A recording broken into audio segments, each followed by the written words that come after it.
Welcome, brave souls. Welcome, brave women. Today's episode is all about stepping beyond fear and discovering the number one fear that prevents us from owning our sexuality. Hi, and welcome to the Feminine Podcast, your weekly source of feminine guidance and inspiration.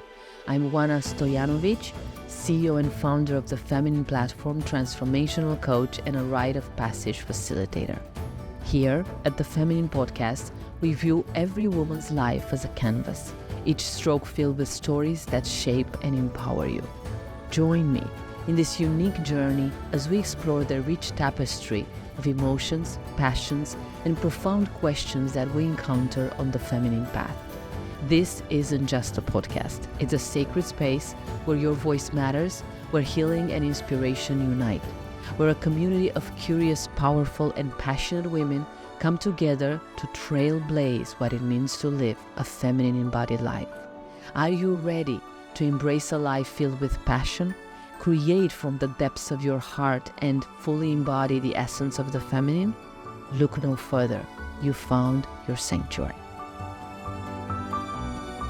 Yes, today we have a very vulnerable and sensitive topic, but one that holds the promise of really empowering us on this healing journey that we are all about, which is really exploring more of our sexuality and sensuality in a conscious way. And, we think that mostly our fears are connected to our body image, to a lack of confidence in bed, to, how we can express ourselves and voice ourselves more easily with our lovers, because we've also lived in a culture where it was all about men's pleasure, and very rarely men had space and receptivity to get what we want in bed, what we need in bed. And we felt ashamed to ask, and we felt also ashamed to discover it by ourselves, because we were locked in this promise that it is the man who's going to unlock this amazing sexuality, which for a long time freezed us to explore, right? Unencumbered, passionately, freely our own sexuality. And then I think, another reason why we are blocked in really experiencing a full, thriving, liberating sexualities, we just don't know how, right? We don't have the tools. Nobody talked to us about it. It was such a taboo subject, and it still is a very taboo subject, let alone create a safe environment, let alone create techniques and practices that help you feel more of your sexual energy running through. And these are really authentically valid blocks along the path. They are what stops us usually. And, I've been doing this work for so many years now with thousands of women across the globe from many cultures. And these are coming up again and again and again as barriers for women to fully explore their sexuality. But I have an intriguing, actually, blockage that I think it all starts with this. And it is the context for all of the above in my personal experience and in my professional experience. Because all of the above are actually the environment in which our adolescent or inner girl lived. Meaning we lived in this environment. We lived in a culture where nobody talked to us about sex. We live in a culture where when we started to experience our sexual energy rising, whether it was 5 years old, 12 years old, 18 years old, we didn't know how to frame that experience. And we didn't have a safe environment, a psychological container, a wise woman, our biological mother, or a mentor who could initiate us in what we were feeling, let alone teach us how to love our body, how to look at our body as a sacred temple, how to engage beyond technique with the sexual energy that we're feeling through our hormonal activations. How to prepare ourselves for lovemaking, and what's the dynamic between men and women. So our adolescent and our inner girl felt most of the times confused about what was going on with their bodies. They felt ashamed, right? They felt they couldn't talk freely about what was going on, and they had a lot of things bubbling up inside of them in relationship to what they were feeling around men. And they were also already sucked in this collective psyche of the man is the center of your pleasure. The man is the center of your life. The love and that what you feel with the man is the center core of your becoming as a woman. So basically, I dare to say from experience that actually the number one blockage in experiencing a thriving sexuality is our own inner girl and inner adolescent. And it's her perception of sexuality, her experience of sexuality, and her preconditioning limiting beliefs about sexuality that are actually preventing us from feeling free to take our clothes off and explore our pussy in the mirror. Or literally, just sit with our body, whether we like it or not, in the mirror until we can caress it with compassion. Or venture into loving ourselves until we discover what clicks and doesn't click. Or going into a Tantra workshop and feel free to explore orgasm with other people, men or women. Or simply say what we want and claim it in the bedroom with our current lover. Regardless of how long we've known him, he may be our husband for 40 years, right? And say no if we don't like it. And venture into discovering what we like with no restriction. And I personally think it is our inner girl and her psychological state of mind that's actually preventing us from actually applying the things we know we should apply in the bedroom, in our sexuality, in our healing journey, right? So that we can have more. Because talking about it is one thing, and yes, it's important. It's very, very important. But living it, experiencing it, having the ability and the freedom to move beyond that shame, that self-judgment, that lack of power to voice yourself, these require a psychological threshold. You have to go through this psychological threshold. You have to move with it. And you have to breathe with your shame. You have to breathe with your self-judgment. You have to observe all these limiting patterns, and they're not easy and they're not comfortable. In my own healing journey, in my own personal exploration of my own sexuality, I've gone through different techniques and processes because I was fascinated by the subject, and I became a trained specialist and facilitator many moons ago. And in one of my workshops, I remember we were in this sacred container and I was feeling safe. I was with other women for a month already, and we were doing a lot of practices. And it wasn't only sexual. We were doing a lot of feminine practices. Of course, most of them were sexual because women are very sexual creatures. It's how their makeup is created. I was with my best friend. I felt very safe. She saw me naked many times. I saw her naked many times. We participated in different rituals many times. I didn't have a problem with my friend. I didn't have a problem being in that container. So we had to do this exercise, which I highly recommend, but you can start with yourself in the mirror, which is really get naked and start dancing in front of a sacred sister. And this is an ancient ritual, by the way. It's meant to activate and ignite your sensual flow. And it's also about moving into this fluid, magnetic experience of yourself while being seen by a woman, not a man. And it's actually a rite of passage. It's part of a rite of passage. It's part of a sacred practice because it is in the loving embrace of another woman that you feel safe to explore and see and feel for yourself your own sexuality until it rises. Shakti rises within your body, and then you're able to even have an energetic experience, let alone an orgasm, and got to know your unique sexual imprint. Because a woman's compassionate eye is not sexual. There as a container. So you get to experience your own sexual energy. And this particular ancient practice was done in ancient times with wise women initiating the young women so that they would know their sexual fire and their sexual energy and their orgasm independent of a man before even going into sexual, physical lovemaking with a man.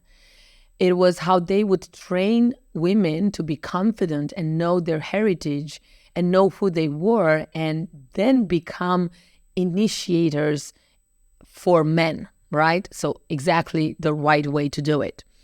So we would ignite this ancient practice. And basically, I was supposed to dance naked in front of my best friend, my sister friend, and have an orgasm by myself in front of her. The point of this exercise was to release all judgment, all shame from it. And it was amazing because I was already having energetic orgasm. I was already dancing naked with other women. I was already dancing naked with my best friend. So nothing about this practice was strange or uncomfortable for me then. And let me walk you through how it went. It was very, very funny. So I started dancing, basically. Everybody was doing it. Nobody was watching me. So, I didn't have a problem with doing that. I felt safe with my sister friend. I started dancing. I started getting very hot. It was very cool. I loved it. And all of a sudden, until the sexual energy was rising in my womb, and then when it started to rise upwards, I completely freezed. But literally, I completely freezed from head to toe. And I didn't know what I did, what happened, but I completely freezed and I dissociated. And then I was like, what just happened? I started breathing. I calmed myself down. I experienced a lot of anxiety all of a sudden.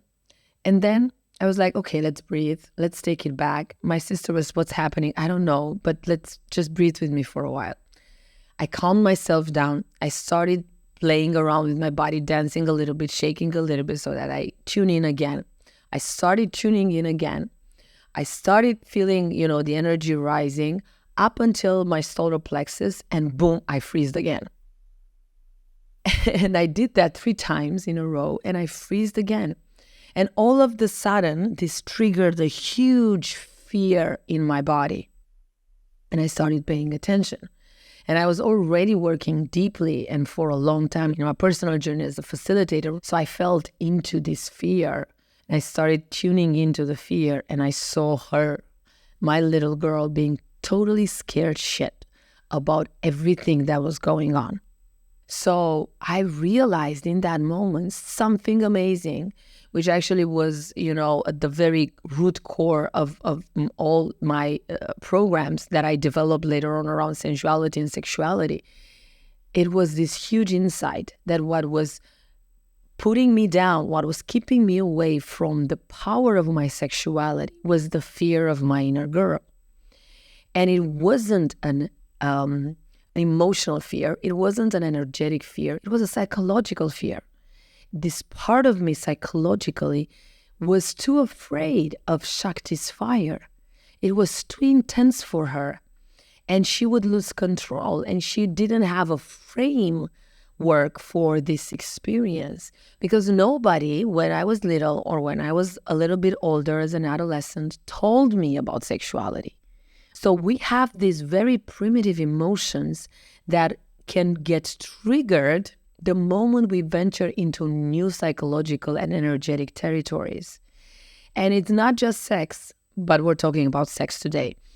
So it's really, a precondition of breaking through and moving beyond the threshold is really learning how to tune into your inner girl and inner adolescent and start this amazing, loving process of initiating yourself alongside with your inner girl in whatever exercise, practice you want to start that's connected to your healing journey.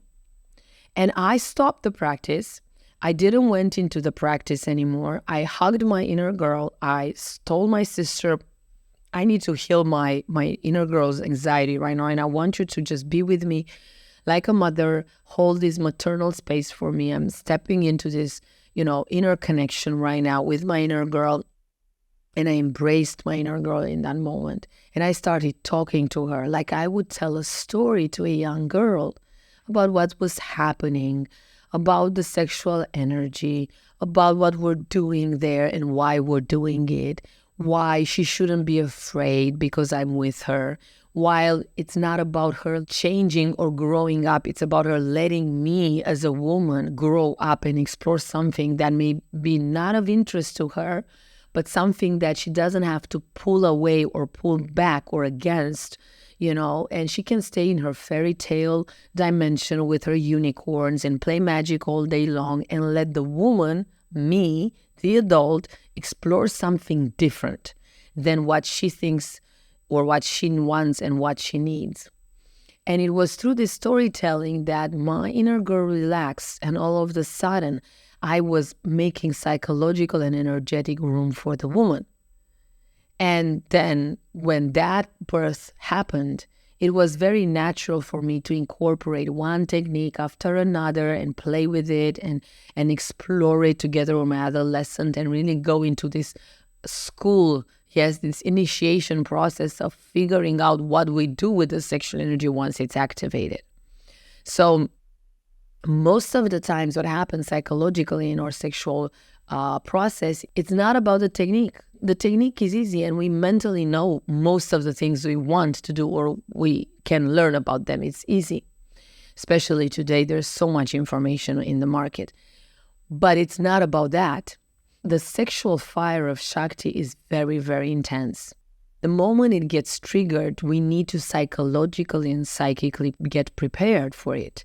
That's why usually this type of initiations happen in ancient times after a lot of practice, after a lot of asanas, after a lot of spiritual discipline, after going into full meditation for even many years sometimes, and into a strict diet and into a spiritual path that will later on prepare the woman, the devotee, for this type of initiations, because our body and our psyche, they're not ready.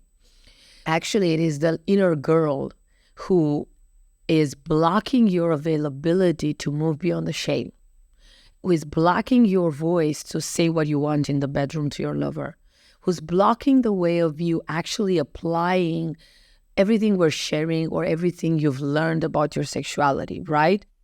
Taking those actions, they're not that easy, right? Because you have to be emotionally ready. And what's holding you back most of the times is the emotions of your inner girl who are collapsed and interlinked with yourself. So unless we actually disentangle from our inner girl and become the mothers we never had in our sexual journey, developing an intention, setting up an intention for ourselves, and then working with our inner girl in a maternal way, just like we would initiate our inner girl in geography or math, because it's not regarding the subject. It's about this maternal love and this initiatory process, right? Our inner girl through storytelling, through mantra, through love, through just breathing with her, dancing with her, through playfully engaging with this concept alongside with her, can relax, can open, can unwind, and can say, okay, mommy, I have your back. I'll go sit with the unicorns. You do your thing, but I support you. And the reason we want to engage our inner girl's support is because she is the number one manifester. We manifest through the inner child. So those little miracles we want and need in our sexual healing journey can only come if she's on board, right? And yes, this happens to be the case with any intense type of psychological or spiritual work. She gets afraid of the unknown, and it's a normal experience. It's a normal fear. And when we learn to bridge this with being maternal to her, we then make room for the woman. And this helps us then see, okay, what's the next number one blockage we may have in relationship to our sexuality, on our sexual journey. It may be that we are ashamed of our body. It may be that we are judging our body. It may be that we've experienced sexual trauma alongside our years of being a woman. It may be that we've never explored ourselves and we don't know how to do it and we feel totally uncomfortable to start. It may be that we feel very shut down and repressed in our sexual relationship with our partner, and this takes all the energy and we kind of feel stuck there and a victim of what he does or what he doesn't do, and we can't break through enough from this dynamic so we can free ourselves up, and we don't even have a clue how to free ourselves up and how to journey into this wholeheartedly. And these are very valid steps to take or very valid roadblocks to conquer. And for all of this, I have a special surprise, which is a free masterclass focused on sensuality and sexuality. One of the reasons that I developed a free experience, and then later on inside of this free masterclass, I'm going to invite you into a guided process called the Sensuality Masterclass. One of the reasons why I focused on sensuality and not on sexuality was because I personally experienced in my journey of awakening my sexuality and owning it such a big missing gap in what's out there on the market in this healing and foundational step that is a prelude to everything that we want to engage with in terms of sexuality, sexual power, sexual techniques, and getting ourselves ready to own fully our sexuality freely. You can't overstep. There is a progression, there's a psychological, and there's a component of the emotional developmental process to our sexuality, which is really going back in time and recreating those missing links between the birth of our sexuality, which happens when we're 3. It then later on resurfaces around 5 or 6 and eventually bursts itself in between 10 and 13 years of age. And that's a developmental access to the sexual energy. And of course, when you're 3, you're going to feel it like a lot of energy bouncing back and up and down in your body, right? And you're just going to be like, full on batteries. It's not sexual, okay? When you're 5 or 6, you may want to, explore it a little bit. You may want to play with a little girl or a little boy. I started kissing a little girl and my mother caught me and I felt very ashamed and she punished me and all of that.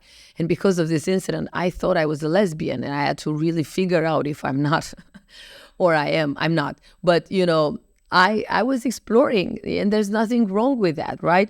Nobody tells you it's safe to explore. With boys, with girls, I didn't have a gender-based type of dynamic when I was 5. I didn't know what I was doing. I probably kissed that girl because it was safer to kiss a girl than a boy, and probably because that were my only friends. So I was just exploring, right?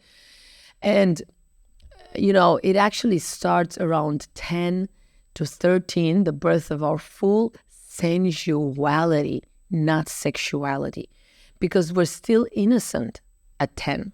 There's still not a full-on concept of sexuality. And the birth of our sexuality starts with sensuality. And the awakening of our sensuality actually starts with exploring our senses: touch, smell, taste, seeing, hearing, movement, and then our intuition. These are the ways in which we get to feel. And if we don't shut them down and we don't repress these channels and we open them, they become sensitive and supernatural.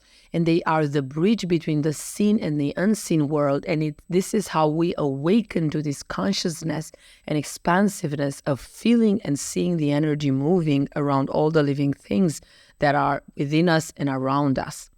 So our senses are the ignition of our sensuality, and the sensuality is the playfulness of incorporating a different language of communication between us and the world. And that is the birth of Aphrodite, actually. That birth of the sensual inner goddess of Aphrodite that we all have the birthright to experience and have the potential to experience comes from cultivating our sensuality. And once the Aphrodite is ignited and birthed, then we go to school and discover ways in which we empower the sexual energy to become stronger and more fluid and more empowered and more rooted in our body. And we amplify the volume of that birth.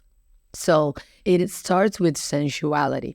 And in Tuesday, just before St. Valentine's, because I didn't want you to feel sad or unloved on St. Valentine's Day, I wanted you to have a clear, actionable plan to take with you in your life. Most of the time, St. Valentine's triggers more than we want in a negative way, right? There's a lot of expectation that kicks in that's not fulfilled just on 14th of February. So on the 13th of February, to really sabotage this negative experience, kick it in the ass, I'm holding a free masterclass. It's called 3 Ways to Embody the Feminine Energy. And in this particular free masterclass, we're going to do a guided practice that will give you birth to your sensual self. We're going to give birth to our inner Aphrodite. And we're going to explore the main principles that we have to start engaging with and apply in our life so that we can heal and awaken our sensual self, so that we can then progress to an embodied sexuality. And it's going to be very filled with love and very filled with sacred space and a lot of sensuality and a lot of pleasure. And I wholeheartedly invite you to join me and join me live. And I'll put the link below at the end of this live. And it's going to be amazing and fantastic. And it's meant to teach you how to create an environment in your life in which your sensuality and sexuality can thrive. Because that's another important missing link. We think sensuality and sexuality just happen. They don't just happen. You have to build up a lifestyle that fosters this, that nurtures this, that empowers you to really tune in and amplify that magnetism.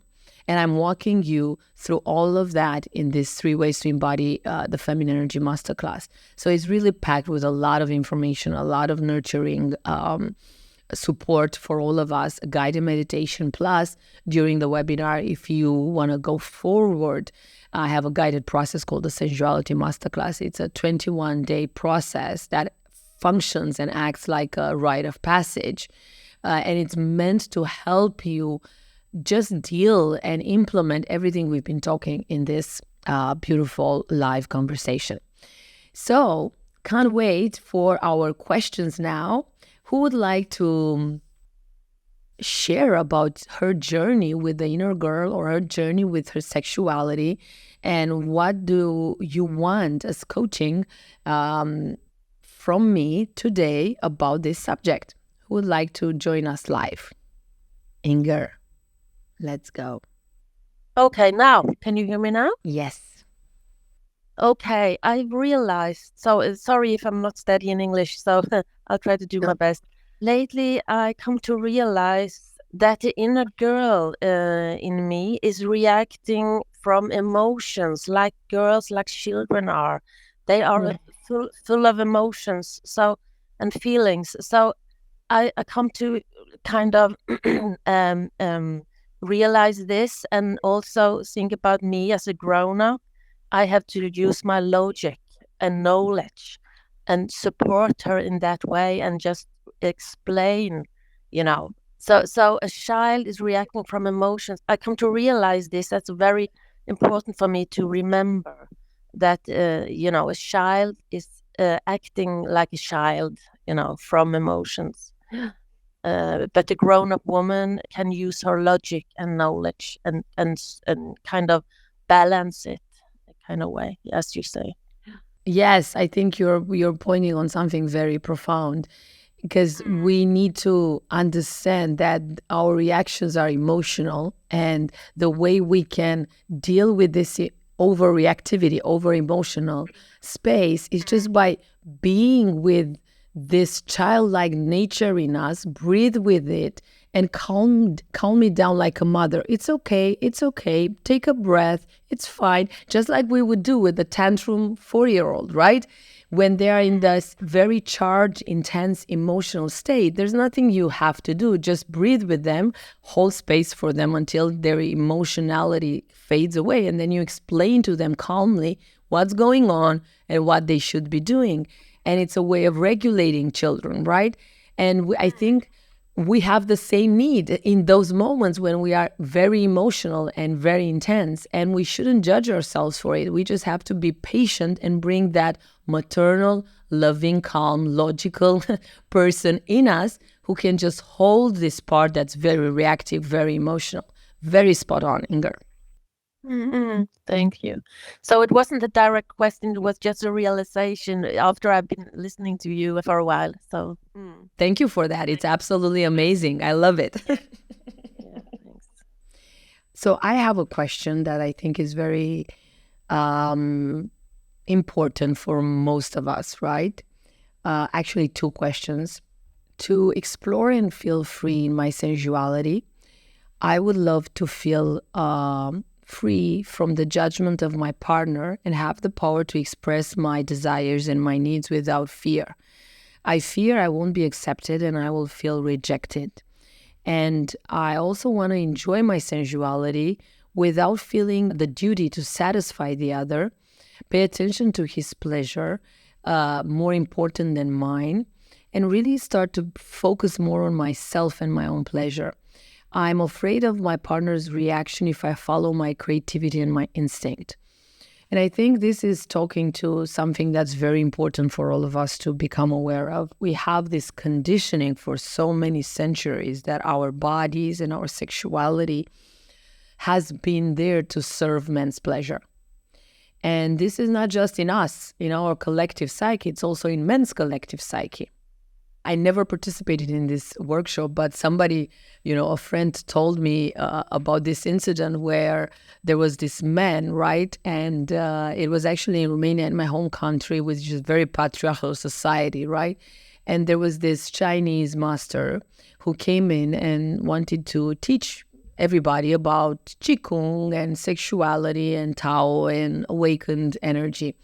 And this man was very righteous, and he got up and he said, my wife doesn't experience pleasure and I don't know what to do and I feel unsatisfied as a man and I want you to tell me what to do. And the master said, well, are you listening to what she needs so she can be satisfied through caressing her and through making her come, in bed? And the guy was like, he was so ready to blame his wife in front of everybody and kind of receive this speech from the master that it is, of course, the wife is wrong and the master will fix it and tell his wife what to do, right? So he is satisfied in bed. And the master kind of turned it the other way around and actually asked the man, are you listening to what her body needs so she can have an orgasm? Are you actually devoted to her body? Are you, kissing her from head to toe so that she can have an orgasm and then penetrate her? And he was like struck from lightning, right? The master said, well, this is how you make a woman have an orgasm. You fully become devoted to what she needs, her body needs, so she can feel pleasure. And it's the other way around, right? It's against everything we've been conditioned. We've been conditioned to use our body, whether we like it or not, for men's pleasure. And men felt very entitled for many centuries and very narrow-minded in their exploration of sexuality. They were stuck in this particular imprint that basically the woman has to provide pleasure for the man, and that's it. So there was nothing outside of that box for them to explore, let alone them be in service of us, right?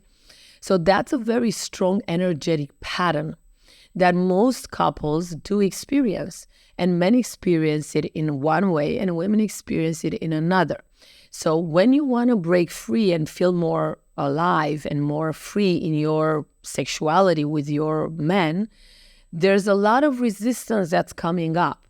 One layer and level of that resistance is your own fears, your own shameful experience of just speaking up and claiming what you want. Yes? And that's your personal pattern, let's say. But there's also this collective dynamical pattern that is between you and your lover, right? Which is that, you shouldn't claim anything, you just have to provide. And I think the only way for us to really, move beyond this threshold is just to become vulnerably open to communicate.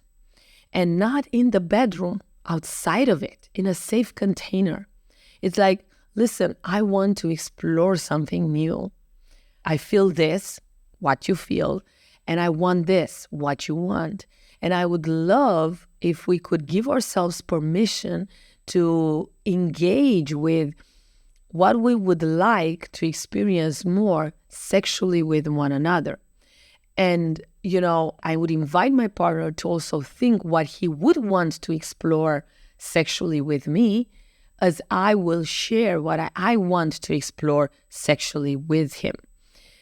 Because when you give this 50% opportunity for exploration, then you break the pattern and you become uniquely engaged in a conversation and then in a process that helps you move away from a preconditioning dynamic into something unique.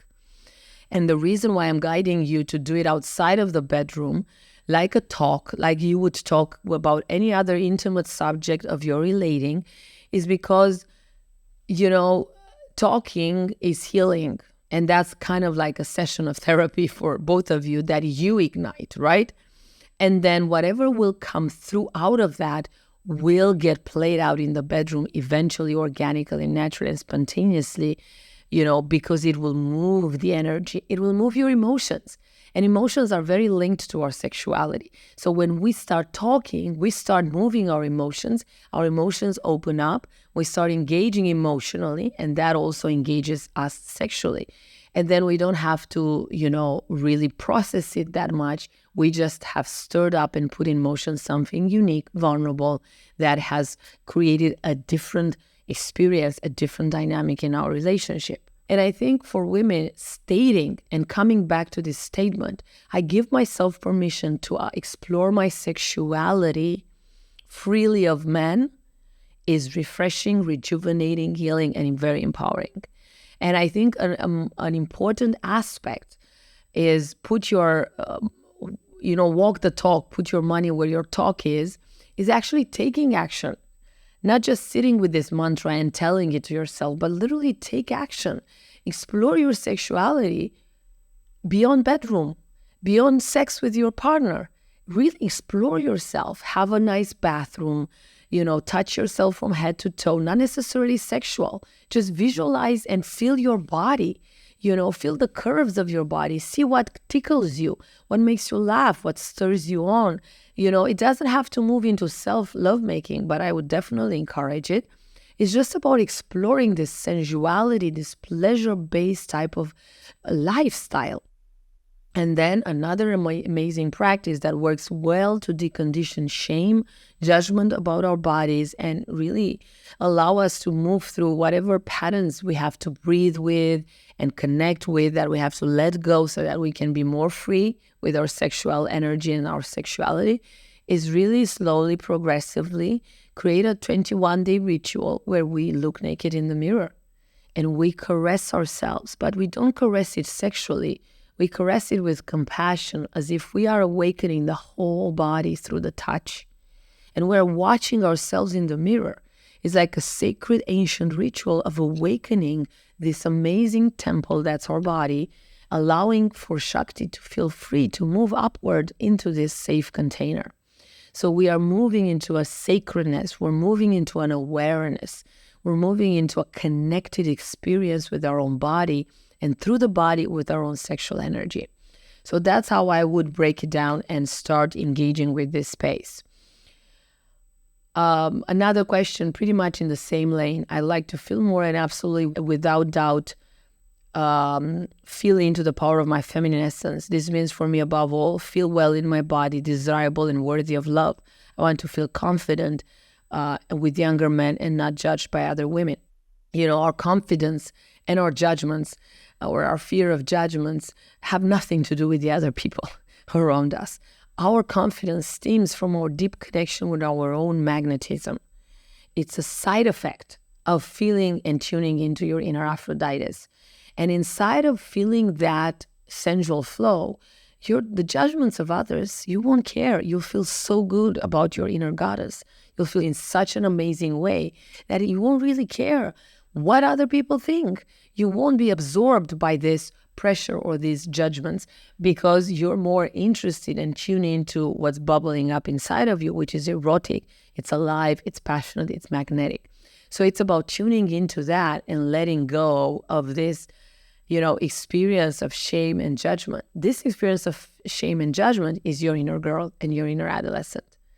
Right? So one way is really moving into exploring your physical body and looking at yourself in the mirror and touching your body with kindness. Another way is becoming the mother you never had, with this part of yourself that feels the pressure, that feels the shame, that can't speak up, that feels judged and doesn't feel comfortable with how she looks. That's the inner girl. That's the inner adolescent. And with her, we work like we would work with children, with love and care and compassion, telling her a story, showing up with mantras to her, empowering her through mantra, working with guided meditations to really release these blockages and these limiting patterns, right? So that's how I would start engaging with. And last question. If you are in a relationship 10 years plus where your partner's energy has forced you to become more masculine than feminine, how do you go about that? And what steps can you take in order to show more of your feminine side and explore more softness and playfulness? That was another question, but I incorporated here. Well, it's actually, there are three things here. It's working with your inner girl, because whatever has made you get pushed into the masculine side, yes, it may be triggered by your partner, but there was a wound there. We never go into our masculine side unless there's a wounded inner girl behind it. Our masculinity is a psychological defense mechanism against a wounded part of our psyche, okay? We feel wounded, anxious, afraid, scared, troubled on a deep level. And then for us to feel much safer, we turn into our masculinity because it's a way to protect this part from feeling more hurt. So yes, our masculinity is triggered by society. It is triggered by our environment. It is triggered by our career. It is triggered by a man or our mother or father or children. But it's because there's a wounded inner child behind this masculine pattern. So you need to do deeper work of healing your inner girl. And I wholeheartedly invite you into our free masterclass because we talk extensively about that and how to start that process connected to your sexuality. So that's one aspect. Another aspect is being with other women and cultivating sensuality, okay? Because the feminine flow, the magnetism, the sensual flow, and that's another Asian practice, right? In Chinese culture, in ancient times, in times of Yellow Emperor, high priestesses were ignited in sexual arts, and it was like a full-on school of initiation. They would spend hours and hours cultivating sensuality, and they were lesbians. It wasn't about making love. Some were, which was okay, but it wasn't about making sex with other women. It wasn't even sexual. It was sensual. They would cultivate their sensuality by being with one another, doing practices, rituals, stirring their senses again and again and again. Because why? Together, there's more amplified energy. So that energy would rise. It would fertilize all the women in the ritual. They would feel more the power of Shakti moving through their bodies, and they would be prepared to meet the king. The king would have a harem, and it would be like these initiated priestesses, and they would all have to be very ready for whatever the king wanted. And the king was also initiated by a very important, intimate circle of high priestesses into a lot of sexual practices, because the more fertile and powerfully sexually the king was, the more the kingdom would thrive and flourish. So they would have a full-on boot camp, right, in early days around cultivating sensuality. And that's very important. So being among women, being together in sensual practices is what ignites this feminine sensual magnetism. And then it's about learning how to incorporate these practices, these rituals in your day-to-day life and create an environment in your life, in this crazy, chaotic, masculine life that you're living, where nobody gives a damn about sensuality and sensitivity and sacredness, but you do. And it's your duty to yourself to bring the goddess in your life. And when you learn to walk sacredly in your life becomes sacred, and you are, blessed by it, blessed by the goddess, blessed by your own birthright, which is really, stepping into your full power, your full feminine magnetism. And then as you root yourself in this lifestyle, you amplify it and you will bless all the people around you.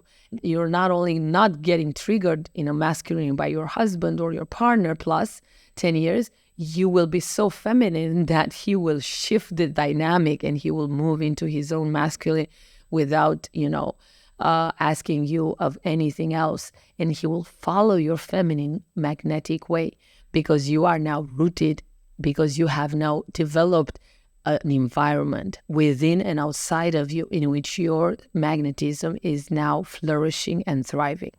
So these are the 3 principles that you have to incorporate to make a profound shift.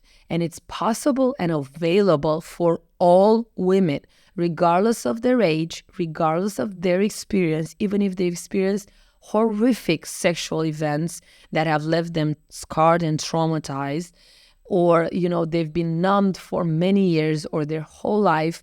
Regardless of wherever you are on the journey, this is your birthright and you have the freedom to claim it. So I wholeheartedly invite you into this beautiful free masterclass. But either way, these are the principles to start working with. All right, so this was today. Next week, we're having an amazing topic, so stay tuned and follow us for more. And show up ready for another amazing conversation. Thank you so much for joining me live today, and I can't wait to see you next week. Thank you for tuning in to today's episode of the Feminine Podcast. Next week, we'll dive into another engaging topic chosen by you, our listeners. Have a question or a story to share?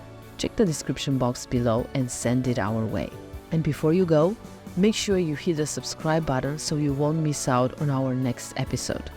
Follow us on iTunes, Spotify, SoundCloud, and YouTube, and make sure you comment, ask questions, and share our episode with other women in your life. Remember, every dialogue we have is a step closer to discovering your feminine potential and how you can create a life that's truly feminine, a life that you love.